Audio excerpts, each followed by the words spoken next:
Restructuring options. The forbearance agreement. A business faces many challenges when a restructuring is necessary, even in the absence of payment or other loan covenant defaults.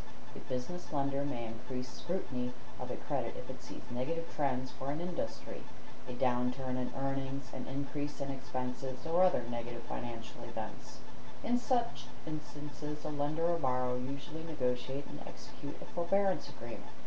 A forbearance agreement is also known as a standstill agreement or an agreement regarding loans. It is a contract that obligates a lender to refrain from enforcing existing or anticipated defaults for a short time period in consideration of a new agreement by a borrower.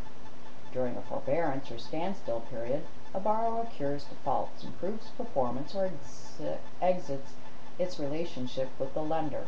The lender does not waive defaults during the standstill and may enforce them and its rights and remedies at the conclusion of the forbearance term. A number of considerations determine whether a forbearance agreement is necessary or appropriate. Defaults. The severity and type of the default are crucial. Also at issue is whether defaults evidence a continued decline in the credit or error one in a string of defaults. Some defaults can be addressed through an amendment to the loan documents and waiver. However, if a momentary default is involved, the lender is unlikely to agree to a waiver and amendment. Ongoing or repeated financial covenant defaults that have been the subject of prior waivers are likely to trigger stronger action. Covenant breaches likely to participate lender action include fixed charge cover ratio violations, tax liens, and collateral cover issues. Lender confidence. In the absence of a default, the pending maturity of a line of credit may be the imputes for the forbearance agreement that clearly sets forth a borrower is to seeking finance elsewhere.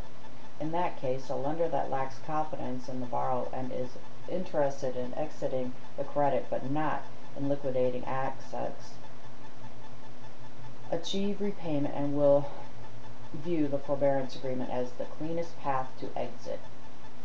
A forbearance agreement is often a more attractive option for the lender than obtaining judgment and liquidating because assets securing the indebtedness are relatively liquid and enforcement of the loan through liquidation and assets could create a loss. Deficiency in the loan documentation or collateral cover exits that can be corrected while giving the borrower time to effectuate a turnaround or obtain alternative financing. A lender can preserve defaults if the borrower continues on a downward trend and cannot exit in a timely manner. The doctrine of merger impairs the ability to amend and restructure the indebtedness. Under this doctrine, the underlying note obligation merges into the judgment and the judgment becomes the evidence of the obligation. A lender can obtain extra fee income.